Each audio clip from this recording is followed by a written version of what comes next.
Today I'm going to make coleslaw, and I'm going to make a red cabbage coleslaw because I bought the red cabbage for something else and I'm only going to need a tiny little bit of it for that, and I'd hate for the rest of it to go to waste.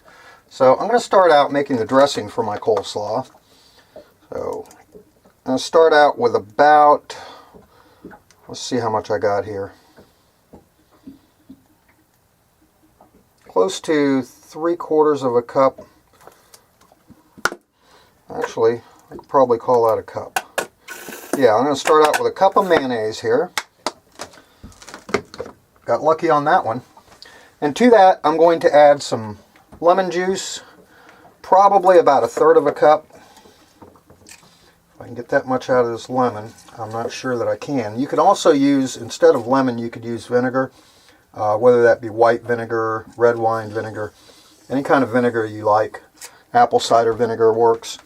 Alright, I'm a little short on that, so I'm just going to take up the slack with some bottled lemon juice. Alright, that's about 1/3 of a cup there, I want to say, altogether. And to that, clean off my hands a little bit here, I'm going to go ahead and add some salt and pepper, about 1/2 teaspoon each. Alright, now if it's fresh ground, you might need just a little bit less, that's fine.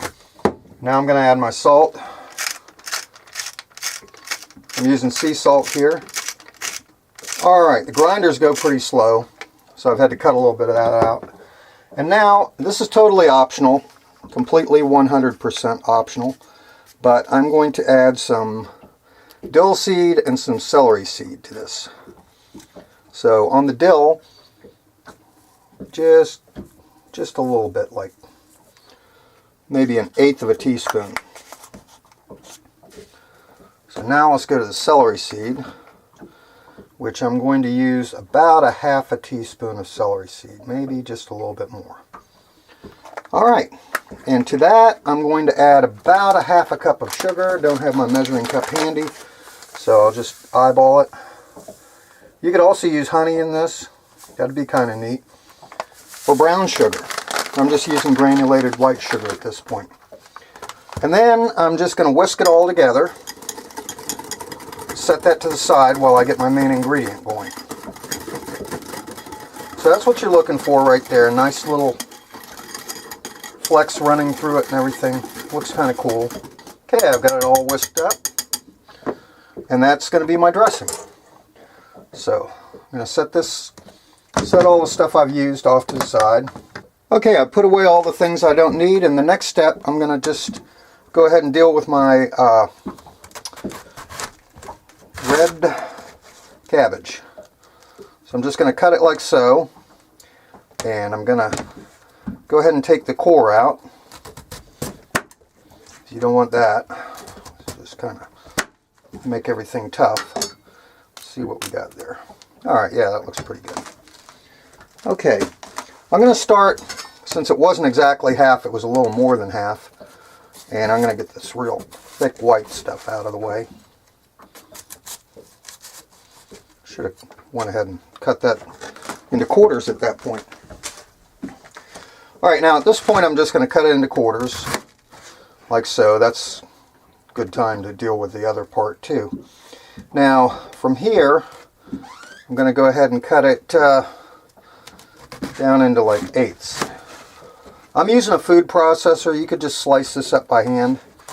Yeah, a little chunky in places, so actually might be a better idea to just hand cut this.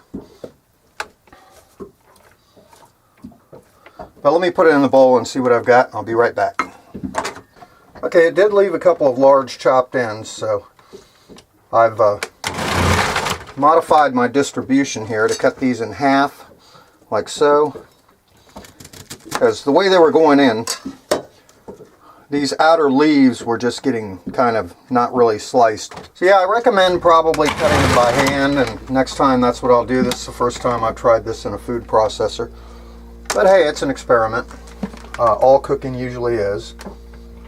So I'm just going to take my slicer blade out now. Remove that. And now I'm just going to go to my shredder blade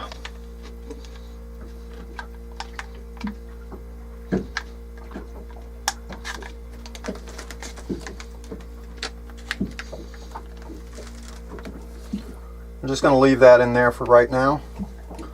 Go put my shredder blade on.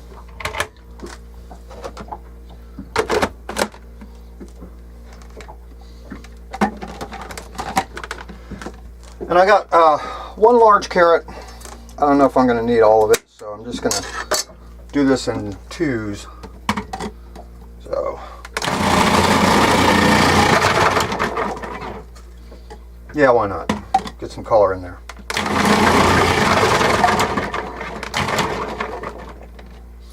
Alrighty. And I can see I've got a little left over, so it's a good thing I did do both of them. These I'll just munch on them. Cool. Alright, got my carrots and I got my cabbage. And I'm going to say the knife method is probably going to give you a much better result, even if it takes longer. Not only that, you're going to have a lot less cleanup than you're going to have with this.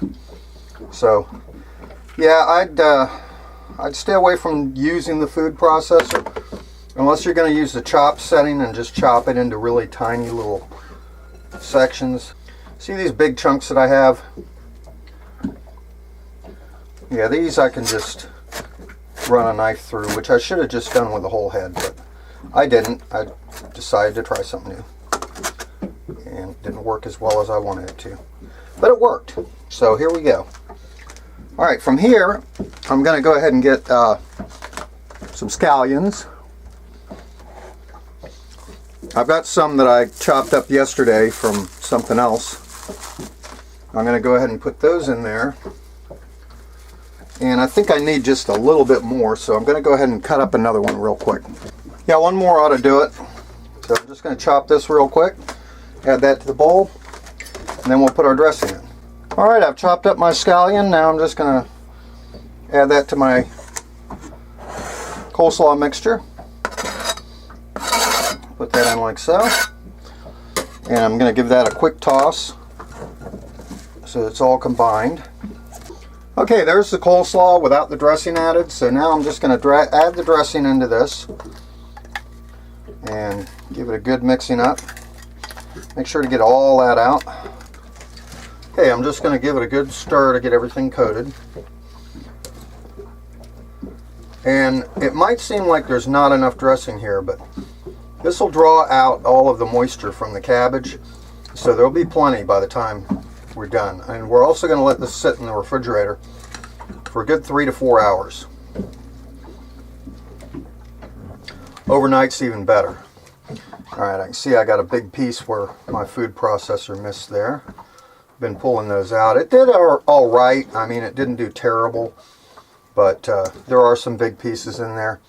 I just want to go through, take those out, and off camera I might just cut those up and put them back in here with this.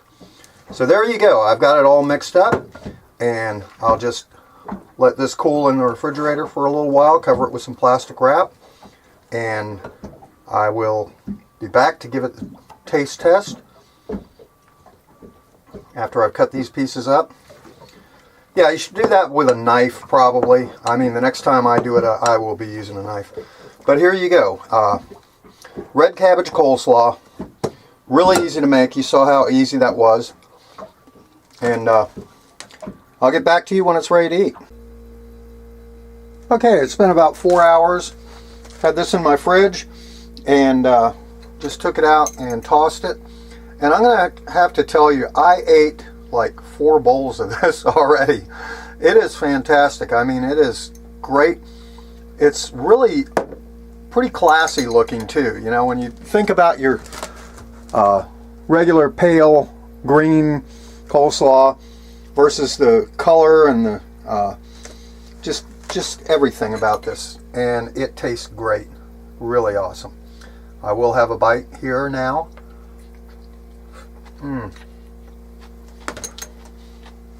It tastes just as good as the 4 bowls that I had before. Every time I'm going to make coleslaw from here on out, I'm probably going to make this. I might go back to the regular coleslaw, you know, the green, but I like the liveliness and the color of this. Maybe it's just because it's getting close to Christmas. But I hope you try this. I hope you like it. Please comment, rate, subscribe, and I'll catch you in another video.